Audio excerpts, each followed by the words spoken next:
Halo teman-teman sekalian, saya akan ke Jakarta pagi ini dapat undangan dari Komisi 10 DPR RI untuk memberikan masukan tentang sistem penerimaan mahasiswa baru di perguruan tinggi negeri. Mengapa? Nah, ini teman-teman sekalian, belakangan ini setiap musim penerimaan mahasiswa baru itu selalu ramai ya. Ada yang bersyukur karena diterima, ada yang kecewa, bahkan ada yang mempertanyakan apakah sistemnya itu adil apa tidak gitu.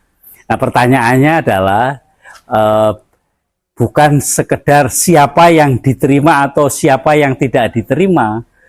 Pertanyaan yang lebih besar adalah apakah setiap anak Indonesia itu benar-benar bisa memperoleh kesempatan yang sama untuk meraih masa depannya. Saudara-saudara sekalian, itu ya, sampai ketemu. Ya, sekarang kita berikan kesempatan kepada Profesor Dr. Rafiq, 20 menit Prof, dipersilahkan. Ya. Terima kasih Bu. Bismillahirrahmanirrahim. Assalamualaikum warahmatullahi wabarakatuh. Yang saya hormati dan kita hormati bersama para wakil ketua komisi dan juga panja. Ini ada Ibu Dr. Kurniasih yang langsung mimpin, kemudian Ibu Esti Wijayati, juga Ibu Himmatul Aliyah, kemudian Pak Dr. Abdul Fikri Fakih, salah satu wakil ketua. Tadi ada Pak Lalu dan juga saya kenal lama Pak Ferdiansyah. Bapak dan Ibu semua yang saya hormati, seluruh anggota yang mohon maaf tidak bisa saya sebut satu persatu, sahabat saya Pak Nizam dan juga Pak Ganefri. Saya sebenarnya untuk berbicara kali ini agak sudah terlambat karena saya sendiri menjadi ketua penyelenggaraan ini sudah tahun 2017 sampai tahun 2020 ya. Setelah saya dilanjutkan oleh pelanjut saya waktu itu Pak Azhari, Rektor ITS, lalu kemudian Prof. Ganefri dan sekarang Prof. Wolo ya. Artinya yang terkait dengan ini saya izinkan, barangkali juga tadi sudah lengkap disampaikan oleh dua teman saya. Saya akan bicara yang sifatnya umum. Secara filosofi barangkali saya matur ini Bapak Ibu sekalian. Bicara tentang SPMB ini ada paradoks. Kita bicara kesetaraan atau keadilan, ini harus memilih atau dua-duanya. Ini karena Bapak Ibu adalah pengambil kebijakan. Ini saya sampaikan yang pertama.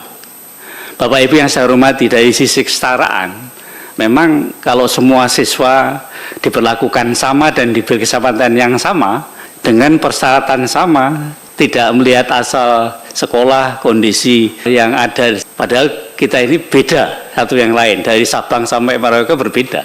Artinya kalau kita tes hanya itu saja, apakah ini benar? Nah, belum tentu ini. Nah, yang kedua, satu sisi kalau dari sisi equity, keadilan, undang-undang sendiri kan menjamin bahwa setiap warga negara berhak mendapatkan pendidikan. Kalau ke sana arahnya, ini sudah lain persoalannya, Bapak Ibu yang saya hormati. Maka kemudian dalam SPMB ini ada istilah namanya afirmasi, termasuk afirmasi daerah 3T, ada rekrutmen berbasis prestasi, misalnya tadi ada jalur undangan dan sebagainya sudah disampaikan. Bahkan kemudian ada jalur, ada adik, itu afirmasi pendidikan tinggi Pak Nizam ya. Dan sebelumnya bahkan ada ADEM, afirmasi pendidikan menengah, supaya bisa mengikuti, karena dalam kenyataannya di banyak daerah itu kalau mau dipertarungkan dengan sama tidak mungkin. Itu suatu kenyataan kita seperti itu. Nah, Bapak Ibu yang saya hormati, maka memang seleksi itu harus netral. Tetapi kalau netral berarti ketimpangannya lalu diatasi dengan bagaimana, itu yang jadi masalah. Ini dan itu Bapak dan Ibu menurut saya yang mengambil keputusan.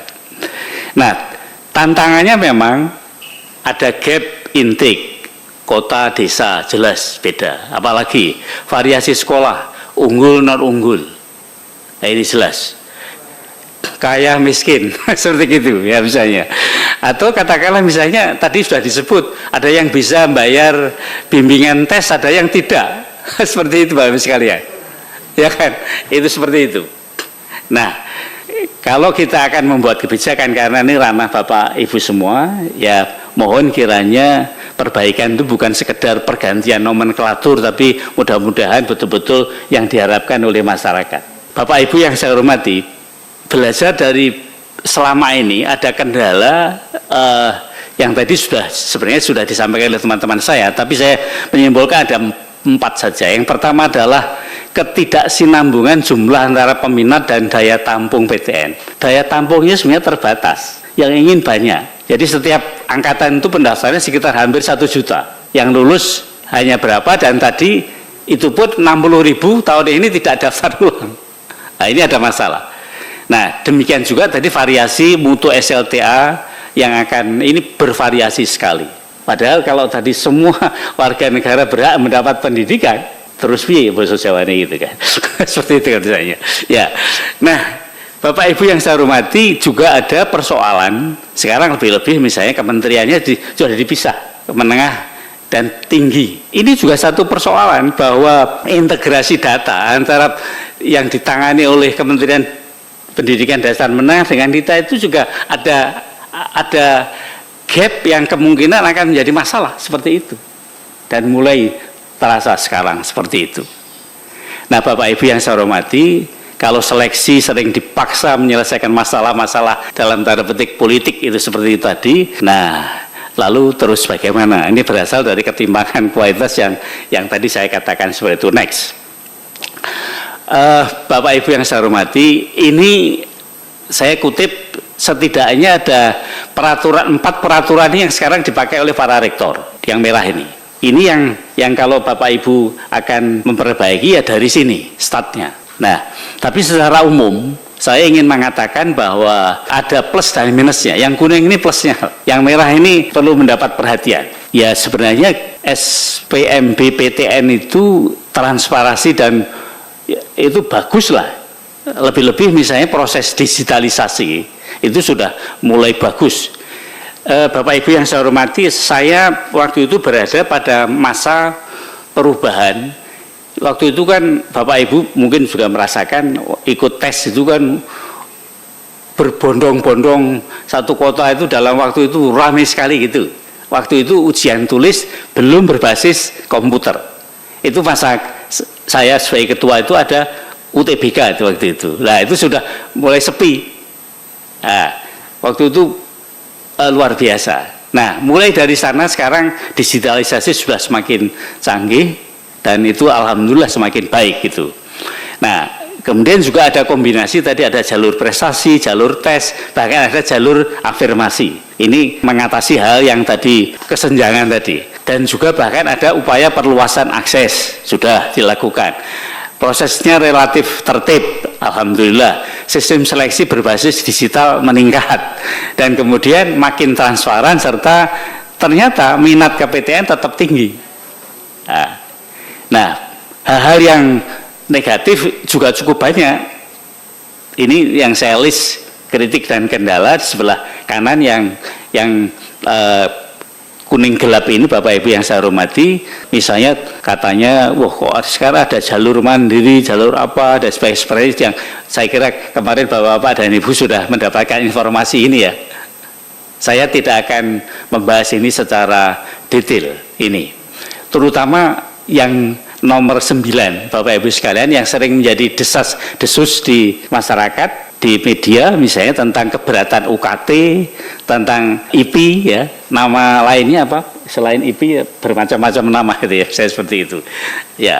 Jadi sumbangan institusi dan sebagainya seperti itu, macam-macam ini.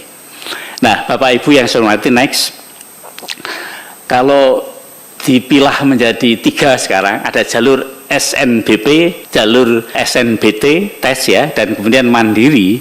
Itu memang ada kelebihan dan ada kelemahannya.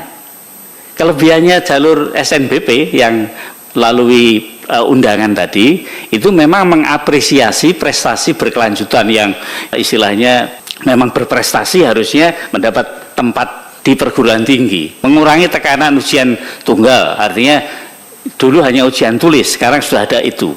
Tapi ada kelemahannya juga, ya Bapak Ibu yang saya hormati, lebih-lebih tadi saya katakan beda kementerian tadi, ketidakjujuran nilai sekolah itu tinggi. Mohon maaf, apa yang kita sebut namanya KKM, kriteria ketuntasan minimal, itu cenderung tinggi, ya katrol seperti itu. Jadi sebenarnya yang diterima oleh teman-teman rektor itu ini nilai sesungguhnya atau nilai tidak sungguhan, seperti itu yang jadi masalah. Nah ini Bapak Ibu yang saya hormati, jadi ini adalah ketimpangan standar penilaian antar sekolah. Nah, jalur SNBT ujian tulis memang objektif dan terstandar. Tadi bahkan Prof. Ganefri ini seperti TPA gitu kan saya. Jadi kualitasnya sudah bagus. Jadi kami menggerakkan ahli banyak dan kami jaga dengan sungguh-sungguh, insya Allah itu objektivitasnya bagus seperti itu. Nah, kemudian juga memperluas kompetisi tingkat nasional yang luar biasa. Tapi juga ada kelemahannya, risiko misalnya membludaknya industri bimbingan tes.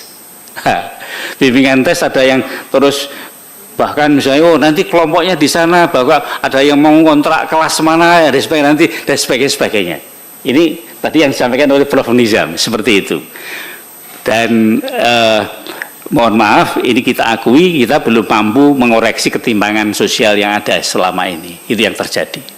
Yang ketiga, lah ini, yang akhir-akhir ini ada, yang sekarang banyak dimasalahkan oleh teman-teman PTS terutama adalah jalur mandiri. Jalur mandiri ini memberi fleksibilitas perguruan tinggi dalam hal afirmasi. Tapi juga ada yang kebablasan, afirmasi kok konconi dewi, gitu kan, nggak boleh kan seperti itu. Seperti itu misalnya.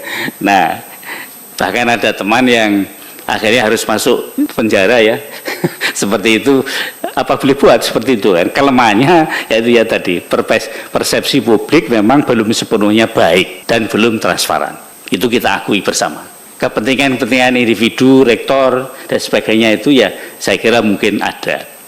Tapi Bapak Ibu yang saya hormati, secara umum saya ingin mengatakan yang merah ini, jadi kredibilitasnya itu masih sangat tinggi. Kemudian juga hasilnya valid gitu ya. Lalu juga transparan. Ya, tapi memang tetap harus ada perbaikan.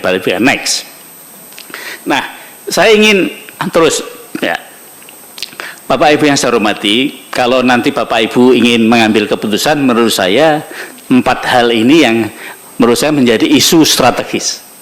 Pertama adalah nyatanya memang terjadi konsentrasi pendaftar calon mahasiswa itu pada PTN-PTN besar saja. Banyak PTN-PTN yang kecil-kecil, sekarang kan ada misalnya PTN-PTN BH, ada PTN BLU, satu lagi adalah PTN Satker. Yang Satker itu sebenarnya juga banyaknya kekurangan mahasiswa, seperti itu. Nah, tadi juga ada kecenderungan orang-orang dari sekolah bagus di Jawa mengambil di Kalimantan, seperti itu misalnya.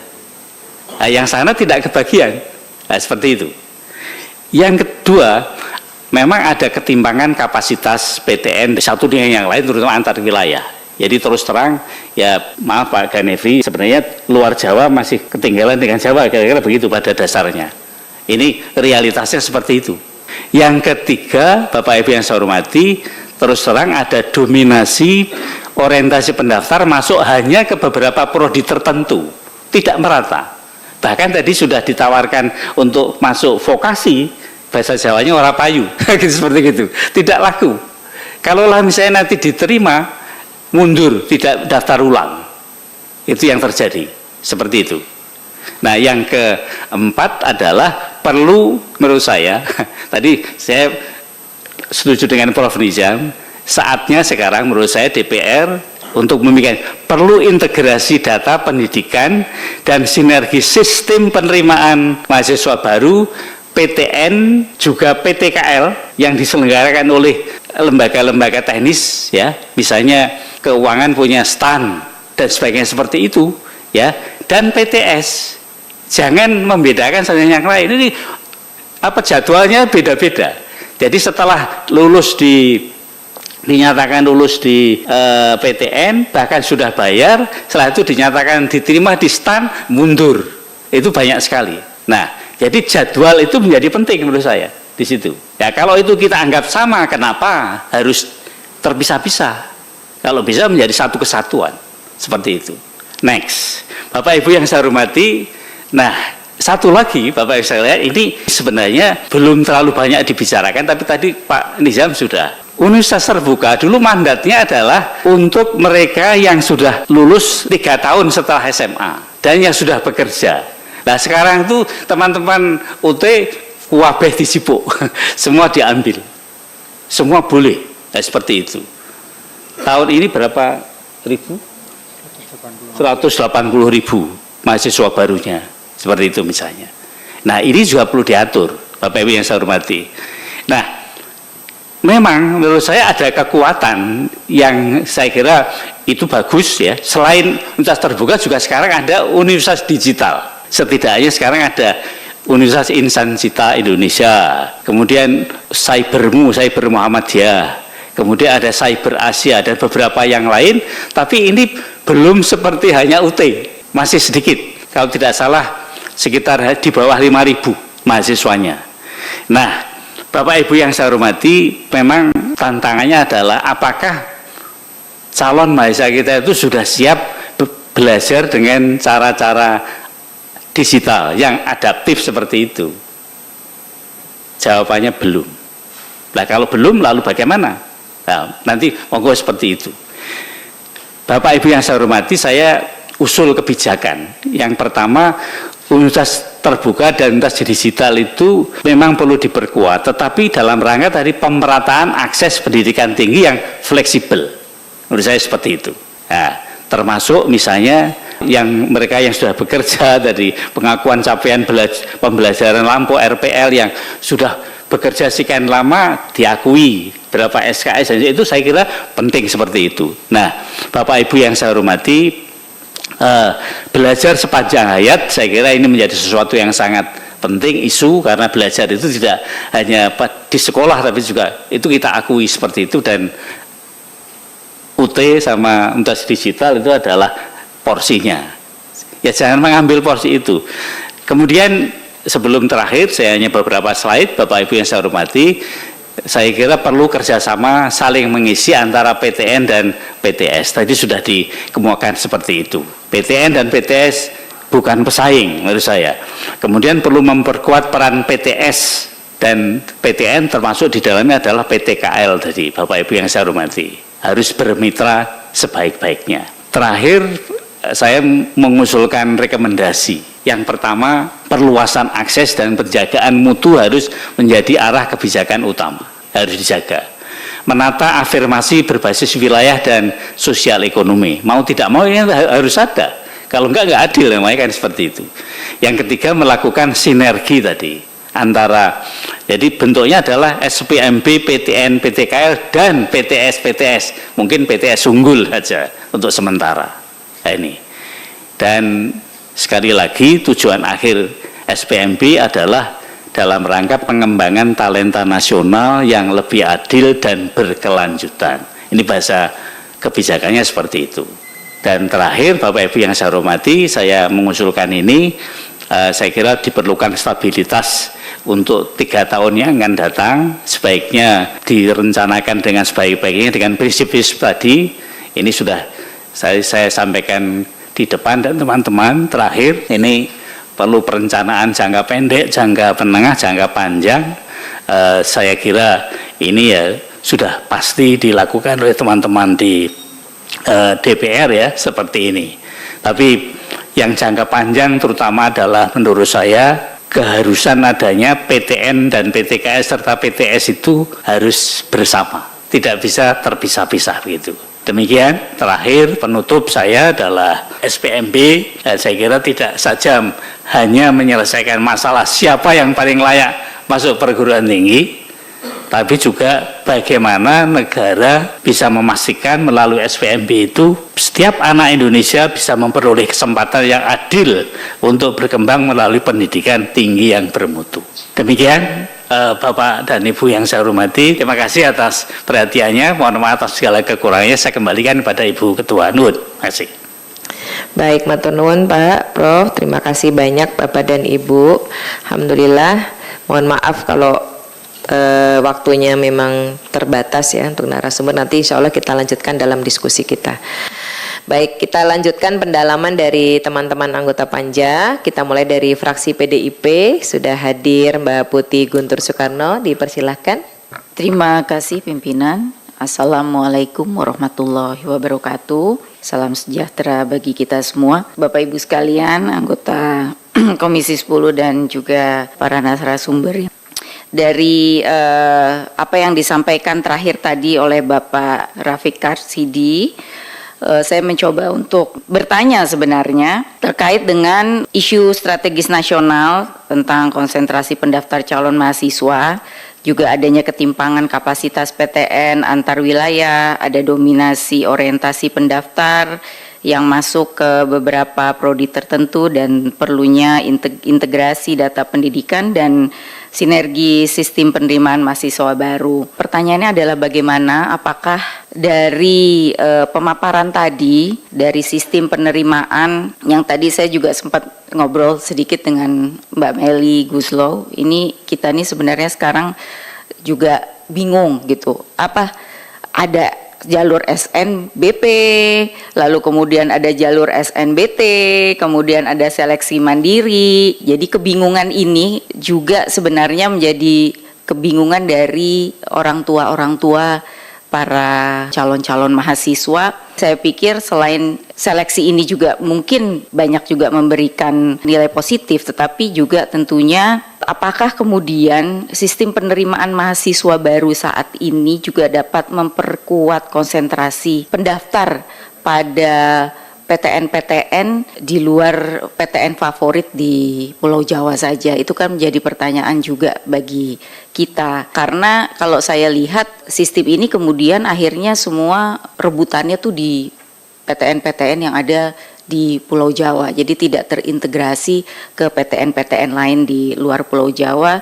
Dan tadi kalau kita bicara rekomendasi, maka tentunya juga diharapkan bahwa pemerintah dapat memberikan kesempatan yang luas untuk para calon mahasiswa yang tidak terpusat, tidak hanya di Pulau Jawa saja. Mudah-mudahan ini bisa juga diberikan jawaban yang cukup komprehensif untuk pertanyaan saya tadi. Terima kasih. Baik, lanjut fraksi Golkar. Pak Ferdi, dipersilahkan. Terima kasih yang kami hormati para pimpinan dan para anggota Panja yang kami hormati Pak Rafiq. Izin saya nggak pakai menyebutkan Prof karena Prof itu ketika jabatan gelar mengajarnya. Karena sudah ada aturan dalam Menpan kan itu. Prof itu digunakan ketika sedang mengajar. Pak Rafiq, Pak Nizam, Pak Ganefri.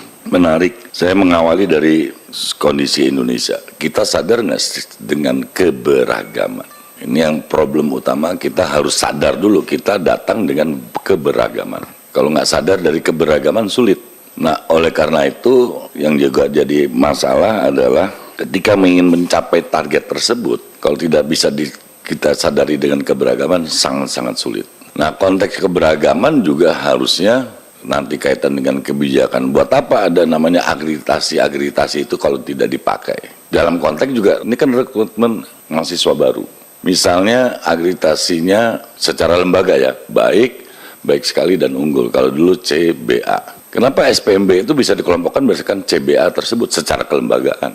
Hari ini saya menekankan keberagaman sangat penting karena itu konteks juga kita menjalin, memperkuat NKRI, Negara Kesatuan Republik Indonesia. Kalau tidak sadar dengan keberagaman ya, forget it. Setiap saat kita akan bubar negara ini. Yang jadi pertanyaan kan mengapa daya tarik PTS berkurang dan bagaimana meningkatkan daya tarik PTS. Selanjutnya juga mengapa PTS berkualitas masih sangat terbatas, bagaimana meningkatkan kualitas PTS. Itu yang harus dijawab sebenarnya. Kalau konteks itu. Jadi wajar saja berlomba-lomba ke PTN. Terjadilah irisan masing-masing prodi, itu kan juga salah.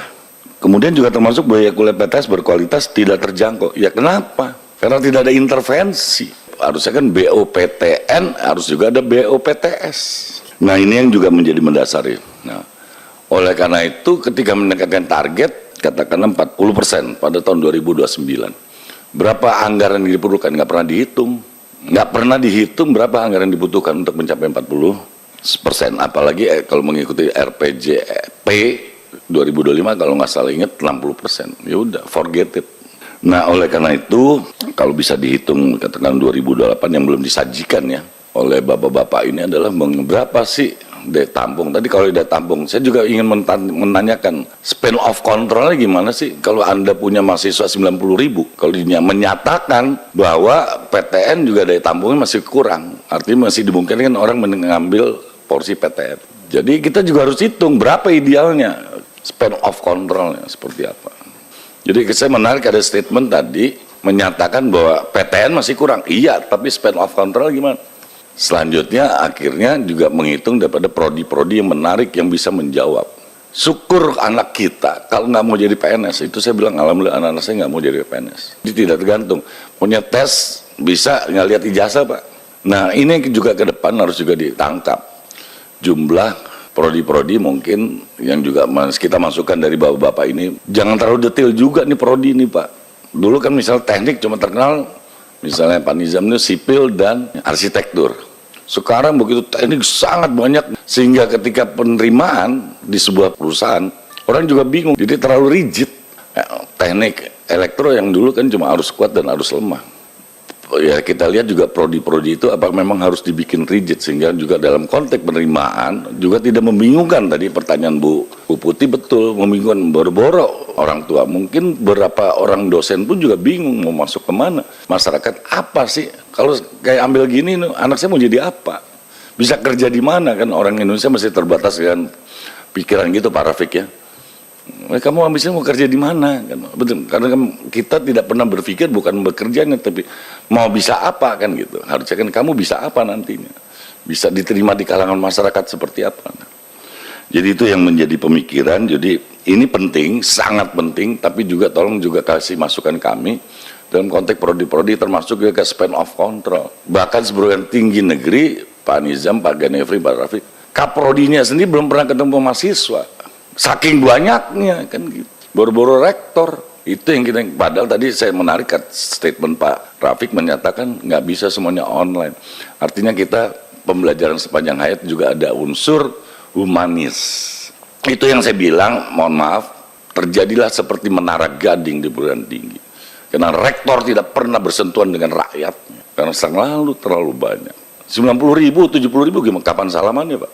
Kata penutup adalah, Pak, ayo kita sepakat saja Bapak Ibu sekalian untuk ke depannya. Kalau bicara akses, jadi perguruan tinggi negeri pendekatannya lebih mengarah, bukan berarti pasti, tapi mengarah pada kualitas.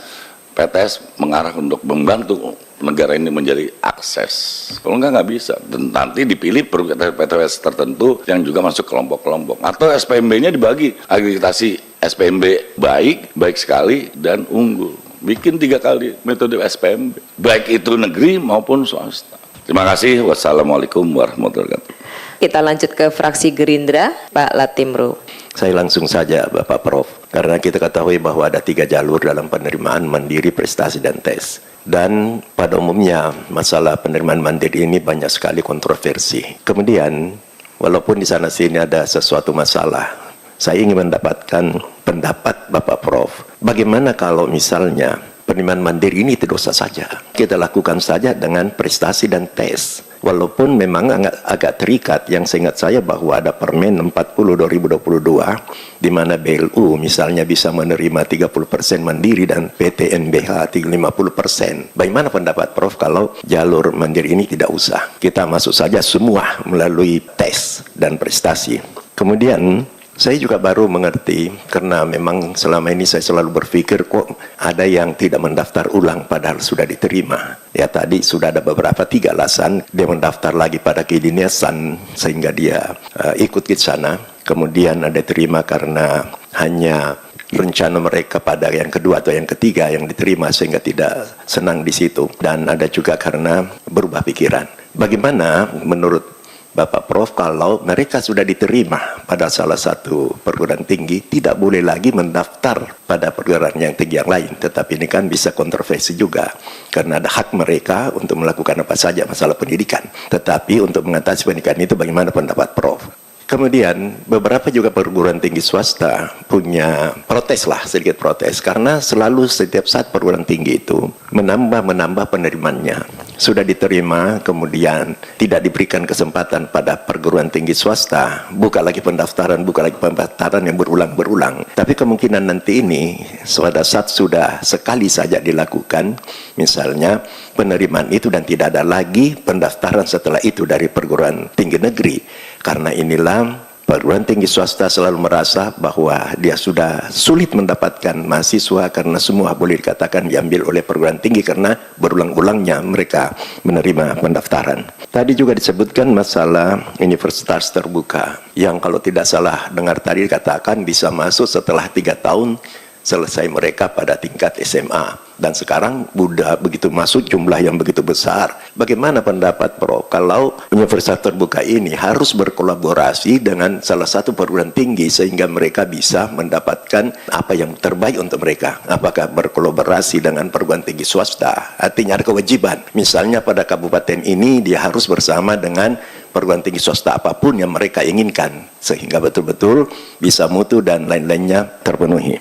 Kalau kita melihat juga perguruan tinggi swasta, sebagian perguruan tinggi swasta itu pada prodi-prodi mereka yang dianggap baik, mungkin karena dosennya mereka bagus dan lain-lain, itu mereka memberikan UKT yang sangat tinggi. UKT-nya dinaikkan karena peminatnya banyak pada prodi itu, pada perguruan tinggi swasta, dan mendaftarnya banyak sekali, sehingga mereka seleksi betul-betul dan menerima hanya terbatas, tetapi UKT-nya sangat tinggi. Yang justru juga mengherankan, banyak juga mahasiswa yang masuk ke sana bertarung masuk kepada salah satu perguruan tinggi swasta yang prodinya itu sangat diminati oleh mahasiswa, walaupun UKT sangat tinggi. Jadi kelihatannya juga banyak mahasiswa tidak memikirkan berapa UKT yang dibayar ataupun berapa biaya yang dibayar. Yang penting betul-betul perguruan tinggi ini dianggap perguruan tinggi yang baik. Bahkan kan kita tahu banyak mahasiswa, banyak anak kita, saudara-saudara kita yang keluar negeri, yang sudah ditahu bahwa biaya tinggi, tanpa beasiswa mereka belajar di luar negeri karena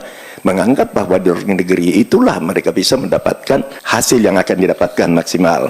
Kemudian bagaimana menurut Bapak Prof kalau KIP ini kita tentukan, misalnya saja Prof, misalnya hanya dapat diberikan misalnya untuk vokasi, supaya betul-betul hanya dibatasi sehingga betul-betul bisa efektif yang dikatakan tadi.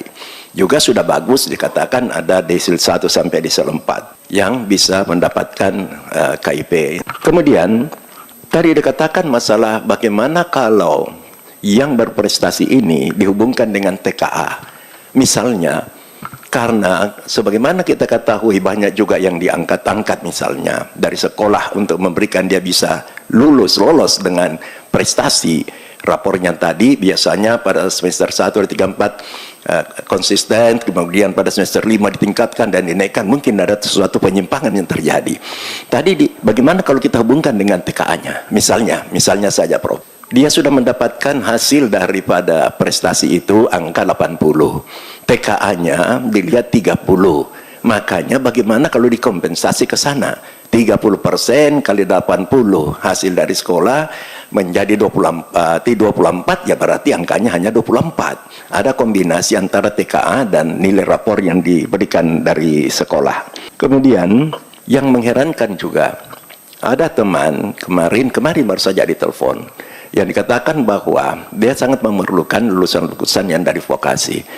Mereka perusahaan ini membuka peluang untuk pekerja di perusahaannya. Dikatakan bahwa sekarang ini lowongan pekerjaan sangat sulit, lowongan pekerjaan sangat susah.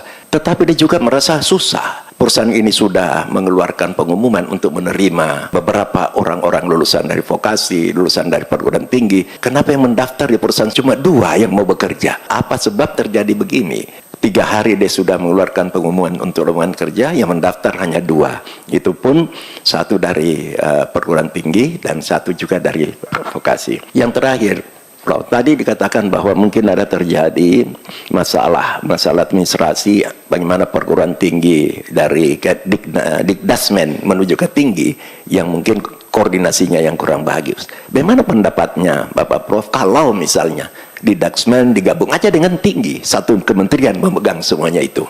Kita lanjut ke fraksi Nasdem, Prof. Furtasan. Saya mulai dari kondisi perguruan tinggi yang ada di Indonesia. Ini kan Prof ini kan hari ini diundang sebagai narasumber ya untuk memberikan masukan berharga lah untuk bagaimana sistem SPMB ke depan ini bisa ada perbaikan kira-kira begitu. Nah, saya mulai dari kondisi real di lapangan. PTS itu kalau tidak salah jumlahnya sekitar 4.000-an ya. Kemudian PTN itu sekitar 125-an. Mungkin ditambah dengan yang PTKL dan yang lain yang keagamaan juga di situ. Nah, itu semuanya keberadaannya adalah atas dasar izin yang diberikan oleh pemerintah. Tidak bisa berdiri sendiri tanpa izin, kira-kira gitu.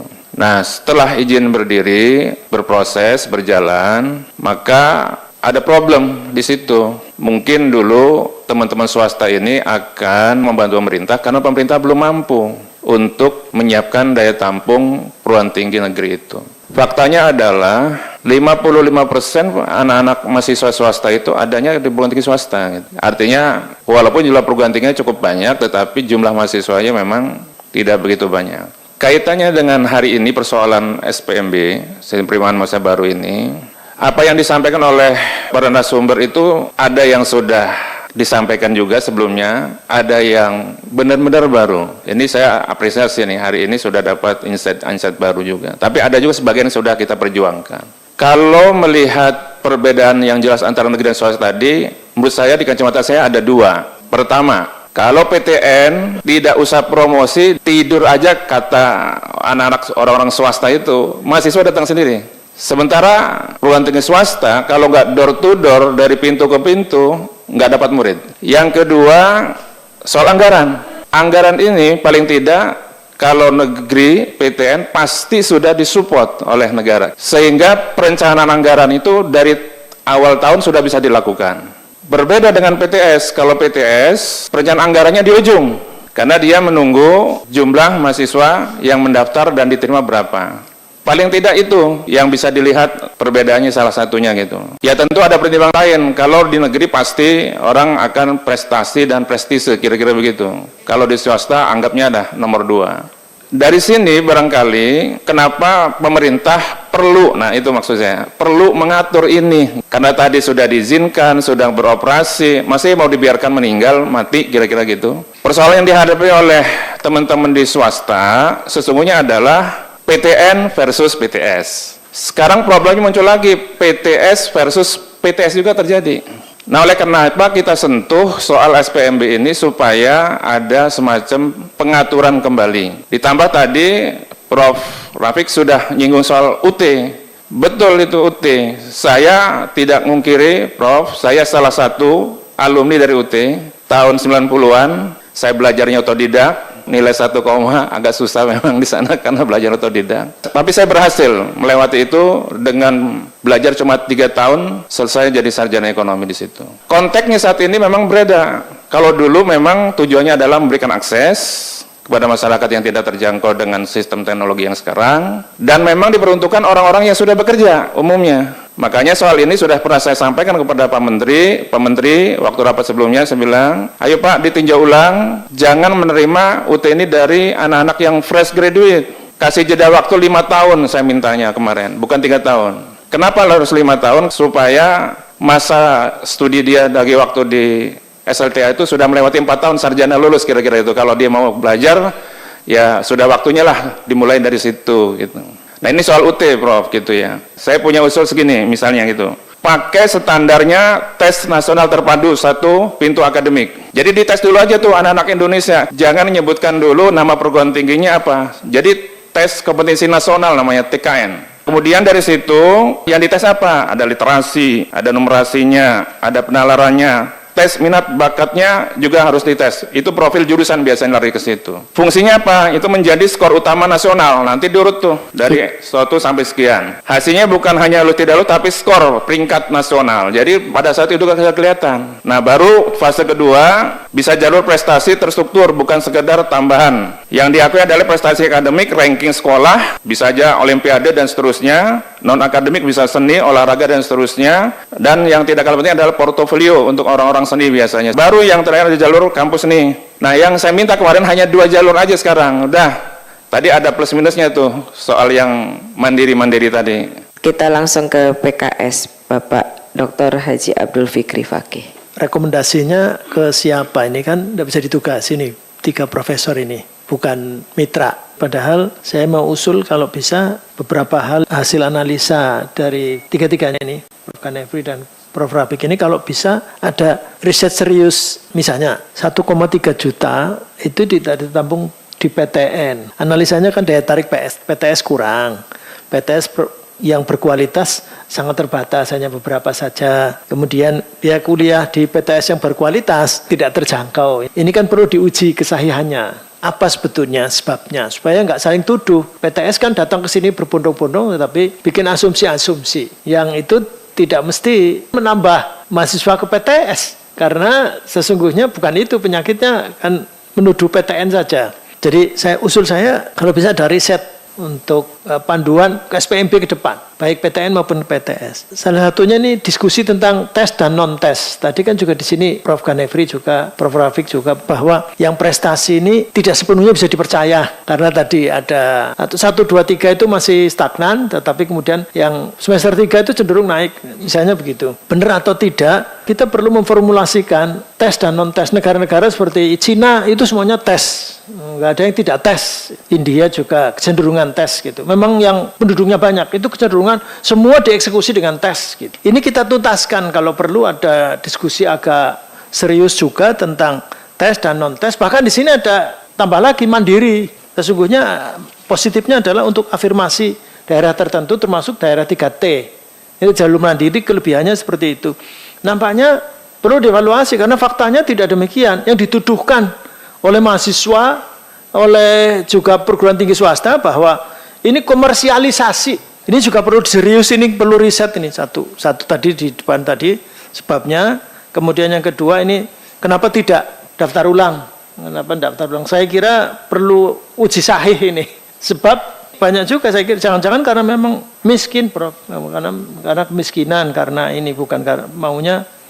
Ya kenapa diterima di tempat lain? Misalnya ya karena gratis dan sebagainya. Nah ini juga evaluasi nanti ke PTL. Saya setuju dengan Prof. Rafiq ini integrasi baik data pendidikan, sinergis dalam satu sistem penerimaan mahasiswa baru, PTN, PTKL, tadi ada usulan dari Prof. Furtasan, PTKL, PTS, bahkan UT. Ini nampaknya nggak bisa dipisah-pisah begitu. Tadi saya dengar Prof. Nizam 180.000 ya UT. Swasta digital itu hanya minimal tidak lebih dari 5.000 begitu Prof. Rafiq katanya.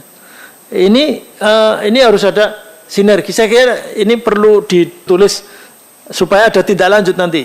Termasuk juga jangan-jangan biangnya materi tes gitu, karena ini mengakomodasi hanya yang bimbel saja. Ini materi tes yang skolastik itu, misalnya yang mengungkap nalar tinggi berupa narasi sehingga tidaknya yang ikut bimbel. Ini jangan-jangan ini mungkin juga bisa jadi kunci gitu.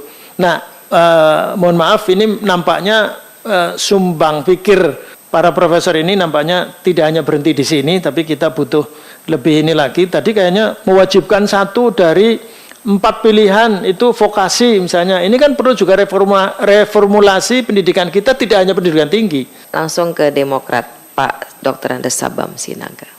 Yang pertama menyangkut seleksi nasional penerimaan mahasiswa baru ini, kami memahami dan berpikir apakah memang orientasinya kepada peningkatan APK ataukah orientasinya kepada kualitas mahasiswa kita ke depannya. Memang ada baiknya ada semacam research apakah ada peningkatan-peningkatan terhadap kualitas mahasiswa, terhadap metode seleksi yang kita kerjakan setiap tahun? Apakah ada semacam database untuk menguji kualitas-kualitas mahasiswa yang kita terima sesuai dengan tahapan-tahapan seleksi yang ada, sehingga nantinya kita bisa mengukur sesungguhnya metode seleksi yang kita lakukan itu masih sahih nggak untuk alat mengukur atau alat untuk menyeleksi mahasiswa-mahasiswa kita yang akan datang. Kalau kita berpikir bahwa roadmap perguruan tinggi negeri ini menjadi perguruan tinggi kualitasnya internasional, maka mau tidak mau mahasiswa yang masuk pun harus yang memiliki kualitas yang baik.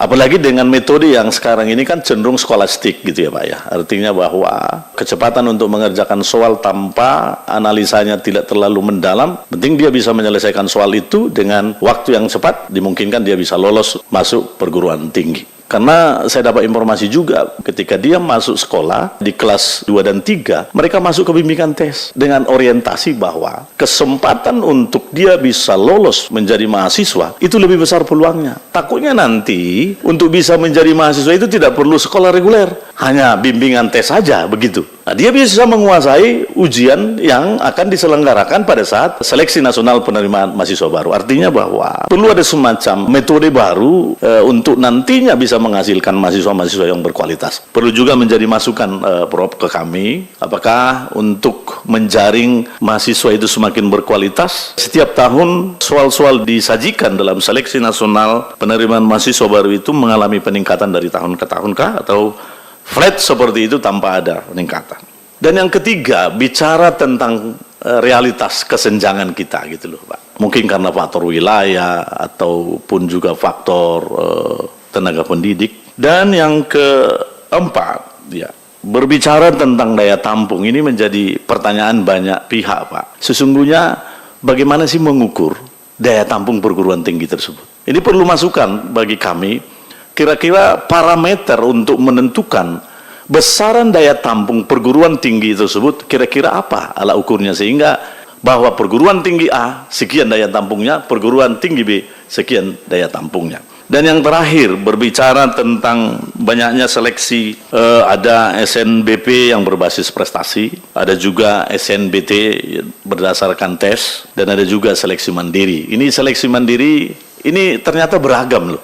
Apakah dengan adanya banyaknya seleksi-seleksi ini mempengaruhi kualitas mahasiswa kita? Dan apakah ini juga mengganggu secara spesifik terhadap kontur perguruan tinggi masing-masing gitu? Dan yang terakhir, masukan mengenai UT-nya, Pak Prof mungkin harus lebih didetailkan. Sesungguhnya mau kita kemanakan ini kira-kira UT ini? Karena banyak pemahaman yang mengatakan UT ini semacam kapal keruk gitu ya, sehingga mengganggu konfigurasi PTS ini. Jadi mohon masukan dari para Prof yang terhormat. Baik, terima kasih banyak. Selesai dari perwakilan fraksi-fraksi, kita ke meja pimpinan kepada Ibu Esti dan nanti Ibu Ketua Panja dipersilakan. Yang pertama, Prof Rafiq, terima kasih. Di kata penutupnya itu sangat menentukan bagaimana kemudian kita harus mensikapi dengan kebijakan. Bahwa SPMB tidak saja menyelesaikan masalah siapa yang paling layak masuk perguruan tinggi, tetapi juga bagaimana negara memastikan melalui SPMB setiap anak Indonesia memperoleh kesempatan yang adil untuk berkembang melalui pendidikan tinggi yang bermutu untuk seluruh anak bangsa. Saya kira ini kunci. Tentu saja dengan kalimat ini ada beberapa sisi yang harus kita perhatikan sebelum saya nanti bicara data yang diberikan Prof Nisam. Bahwa kita memahami betul wilayah kita dengan berbagai kondisi, baik alam maupun sosial ekonomi dan juga mungkin kebudayaan yang sangat berbeda-beda ini. Mestinya memang kita memberikan ruang dengan parameter yang tidak harus sama. Yang tadi dikatakan jalur prestasi bisa kita lakukan, lalu ada ditambah nanti dengan tesnya itu kemudian ditambah dengan hasil TKA-nya. Saya kira ini perlu kita pertimbangkan dengan melihat latar belakang calon mahasiswa. Tidak mungkin kita menuntut sesuatu hal yang sama. Seorang anak dari wilayah keterbatasan segala hal, ekonomi, fasilitas, infrastruktur, sosial budaya, yang kemudian kita menuntut sama kepada mereka untuk bisa masuk kuliah di prodi-prodi tertentu. Maka yang perlu kita bangun adalah bagaimana memberikan ruang dengan parameter yang sedikit berbeda. Kalau kita menuntut anak yang jauh di pelosok sana, di perbatasan di NTT misalnya, lalu kita bandingkan dengan nilai masuk dari anak-anak yang sekolah di SMA di Jogja, SMA 1, SMA 3, SMA 8, atau yang lainnya, saya kira itu tidak bisa kita lakukan. Nah, yang saya mau tanyakan adalah konsep seperti apa yang harus kita bangun? Mungkin tidak, Prof. Kita menggunakan sistem bahwa setiap kampus mempunyai kewajiban menampung mahasiswa yang berasal dari daerah 3T. Berapa persen? Dan yang dimungkinkan di prodi apa? Ini yang namanya memberikan ruang yang sama. Kalau sama itu berarti penilaiannya harus sama, nilainya juga harus sama, pasti tidak mungkin. Yang kedua, di samping 3T kita punya PR juga kepada mereka yang miskin yang tadi juga sudah disampaikan Prof. Semua, Prof. Nizam, Ganefri, dan Prof. Rafiq, bahwa mereka tidak bisa mengikuti bimbel-bimbel. Nah, sekarang anak ini nggak pernah istirahat kok. Pulang sekolah langsung bimbel. Malam masih ngerjakan tugas. Kita bisa bayangkan itu bagi dia yang punya uang. Bagi mereka yang mampu. Kita mau cek ini Pak. Nanti semoga BRIN juga sudah ada hasil risetnya. Berapa persen dari anak-anak yang ingin kuliah ini yang mampu mengikuti bimbingan belajar? Atau Prof sudah punya datanya? Secara kemampuan, IQ dia memungkinkan. EQ-nya juga sesuai. Nah, sekarang kemampuan mereka mendapatkan di bimbingan tes itu kan kecepatan mengerjakan diajarkan dengan teknis-teknis yang kadang kita ngerjakan setengah jam bisa dilakukan dengan cara 5 menit atau 2 menit langsung bisa ketemu jawabannya. Tidak pakai proses, tapi langsung singkat bagaimana mendapatkan jawaban itu. Nah, saya kira ini juga perlu kita pikirkan lagi. Yang saya mau pastikan, Prof, berapa mereka yang mengundurkan diri karena KIP-nya ditolak? Ini belum muncul. Berapa yang mengundurkan diri karena KIP-nya ditolak? Kalau perlu dilihat dari tahun-tahun sebelumnya. Berapa mengundurkan diri karena ini? Ini supaya kita menjadi koreksi besar bagi kita. Jangan-jangan KIP kita salah sasaran. Jangan-jangan justru yang membutuhkan kemudian yang tidak bisa mendapatkan KIP ini. Saya kira itu Prof, dan saya berharap, maka saya selalu mengusulkan tes EQ itu bisa sejak dini ketika SMP begitu ya. Sehingga runtut arahnya mau kemana itu sudah jelas, sehingga waktu SMA juga tidak terbebani pelajaran-pelajaran yang memang tidak akan sesuai dengan pilihan jurusannya, dan kemudian akan lebih banyak memperdalam yang memang sesuai jurusannya. Bu Ketua Panja, Ibu Hima, dipersilahkan. Terima kasih Ibu Ketua Sidang hari ini. Jadi hari ini saya ingin mengucapkan terima kasih yang sebesar-besarnya, apresiasi yang tingginya untuk Profesor Ganefri, Profesor Nizam, dan juga Profesor Rafiq atas segala masukannya kepada kami di Panja SPMB. Nah, khususnya untuk Profesor Nizam selaku salah satu perancang ya, perintis dalam episode ke-20 ya Pak ya. Untuk SPMB ini tentunya karena banyak masukan maupun kecurangan-kecurangan yang terjadi selama ini. Nah, tentunya masukan yang sekarang ini perlu juga melihat peristiwa-peristiwa yang terjadi. Dan oleh karena itu saya berterima kasih masukan Profesor Nizam luar biasa, dan mungkin nanti ada tambahan-tambahan dari pertanyaan-pertanyaan anggota yang mungkin bisa dielaborasi lagi apakah memang rancangan yang lalu itu masih relevan dengan peristiwa sekarang. Nah, sehingga nanti di 2027 kita berharap agar SPMB yang banyaknya kejadian-kejadian yang tidak kita harapkan itu tidak terjadi lagi. Jadi jangan terus-terusan begitu.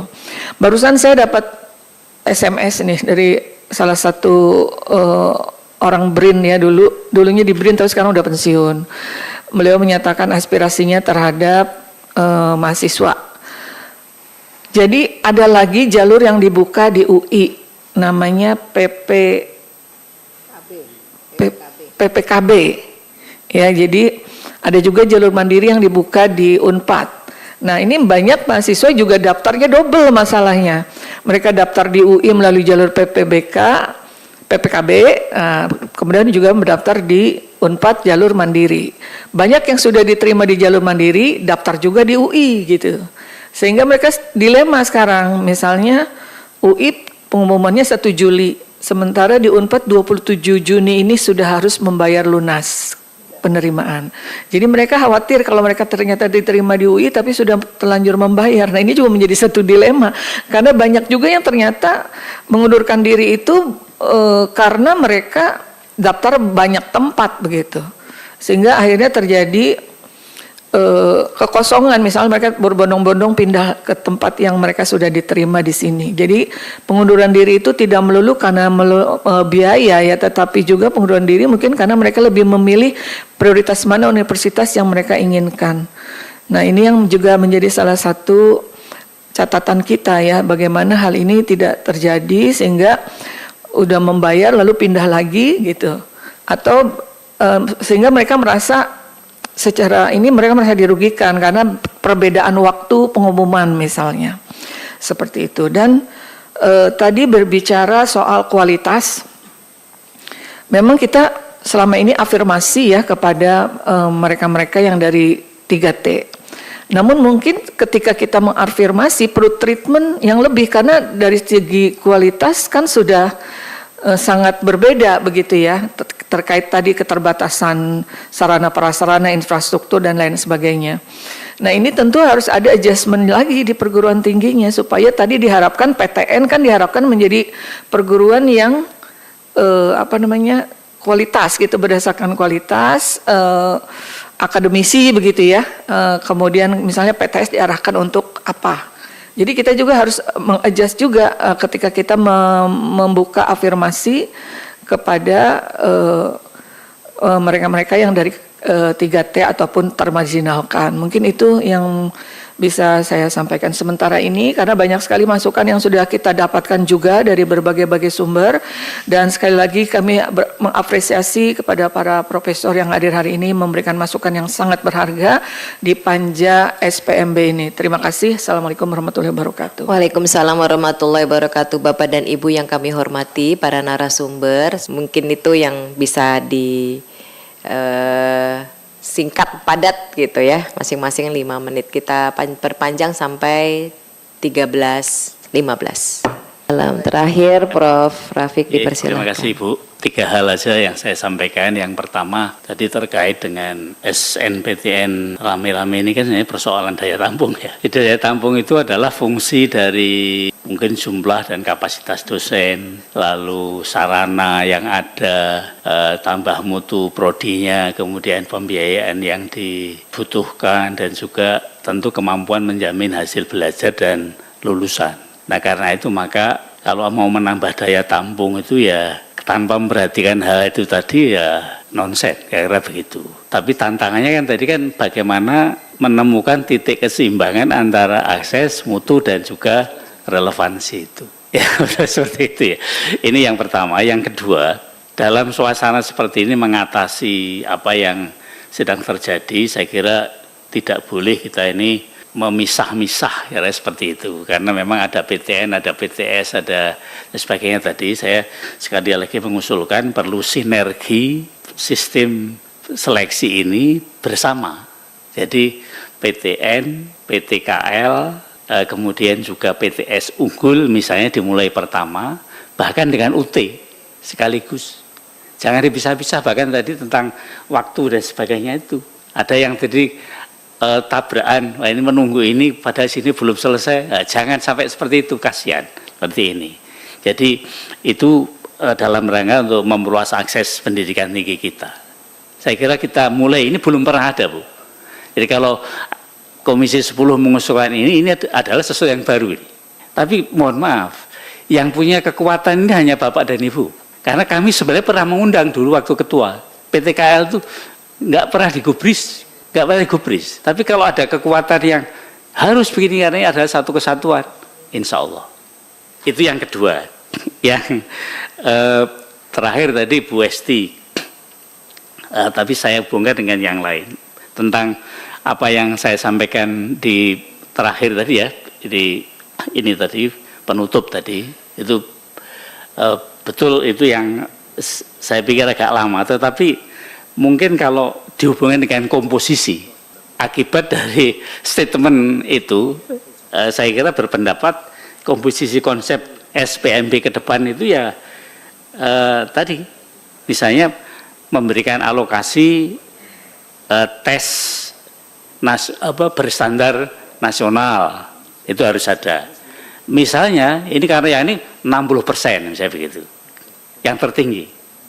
Terus disusul tadi rekam jejak sekolah istilahnya beliau tadi, dan juga tentu prestasi. Diberikan alokasi itu juga, yaitu misalnya 30%. Nah, yang terakhir tentu supaya kita juga memang adil, tadi dikatakan perbedaan kita banyak, ya perlu ada afirmasi 10%. Nah, afirmasi yang baik adalah plus nanti ada apa yang disebut dengan matrikulasi, supaya teman-teman, ini mohon maaf saya informasi, saya dulu waktu menterinya Pak Nuh, kami menerima 33 mahasiswa dari Papua, yang lulus hanya 2, Bu. Itu sudah secara begini, oh pertama milih kedokteran, wah kamu nggak bisa, kamu milih apa, pindah apa lagi, boleh, sampai akhirnya terakhir ya sudah diberikan surat keterangan pernah kuliah di UNS. Nah kalau seperti ini tidak ada matrikulasi ya kasihan mereka. Nah ini, jadi menurut saya kewajiban perguruan tinggi harus menambahkan matrikulasi sebelum mereka mengikuti. Ini penting untuk mengejar ketertinggalan, karena memang perbedaan sekolah itu luar biasa. Betul gitu ya. Ya. Saya kira itu saja dari saya, mudah-mudahan ada Baik, luar biasa diskusi kita. Alhamdulillah sampai di rumah saudara-saudaraku semua, saya ingin berbagi pandangan yang tadi saya telah sampaikan di hadapan Komisi 10 DPR ya. Secara umum bersama-sama tadi bahwa bukan untuk memperdebatkan siapa yang benar atau siapa yang salah, tetapi untuk mengajak kita melihat persoalan pendidikan tinggi dari sudut pandang yang lebih luas. Karena seleksi untuk perguruan tinggi bukan hanya urusan kampus saja, melainkan juga urusan masa depan bangsa. Bangsa yang besar bukan bangsa yang hanya mampu memilih anak-anak yang sudah hebat, tapi bangsa yang besar adalah bangsa yang mampu memberikan kesempatan kepada setiap anak untuk menjadi hebat. Karena itu SPMB jangan hanya menjadi alat memilih mahasiswa yang terbaik, tapi SPMB harus juga menjadi jembatan ya, yang bisa menghubungkan cita-cita anak bangsa dengan kesempatan yang adil tanpa mengorbankan mutu pendidikan. Saya berharap ke depan kebijakan pendidikan tinggi kita semakin stabil, semakin transparan, semakin berkeadilan, dan semakin mampu melahirkan talenta Indonesia dari Sabang sampai Merauke. Mari kita terus mengawal pendidikan, sebab pendidikan bukan hanya investasi bagi individu, tetapi juga investasi bagi peradaban bangsa kita.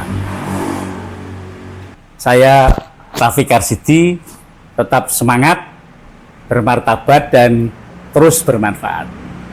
Assalamualaikum warahmatullahi wabarakatuh.